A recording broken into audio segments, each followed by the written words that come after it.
هذا هو تحليل لأبرز أحداث الحلقة 14 من مسلسل قفطان خديجة بالدارجة المغربية. سرقة شيرين للتصاميم. تبدأ الحلقة بدخول شيرين لبيت ليلى في غيابها، حيث قامت بسرقة تصاميم القفاطين التي كانت ليلى تحضرها للمسابقة. شيرين تحاول بكل الطرق تحطيم ليلى وإبعادها عن طريقها.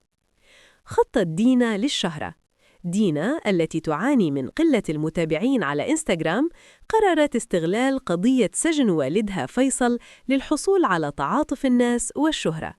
قامت بالاتصال بصحفي وأجرت حواراً مؤثراً ومليئاً بالتمثيل، وهي تبكي وتتحدث عن معاناة أسرتها بعد ضياع ثروتها. لقاء فيصل وكامل. فيصل الذي خرج حديثاً من السجن التقى بكامل عند البحر.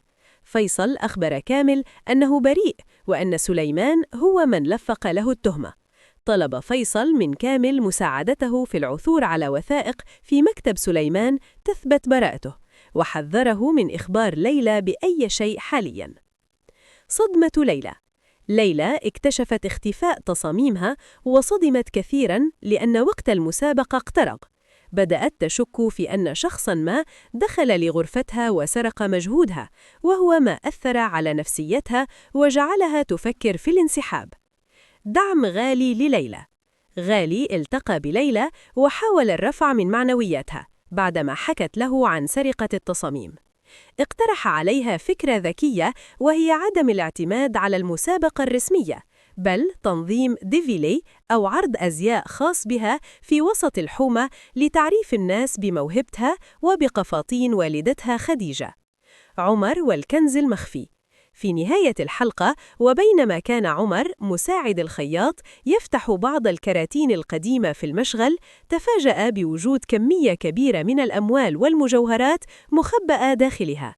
لكن لسوء حظه، شيرين دخلت عليه في تلك اللحظة ورأت كل شيء، وبدأت بابتزازه وطلبت منه تقسيم الغنيمة النص بالنص مقابل سكوتها.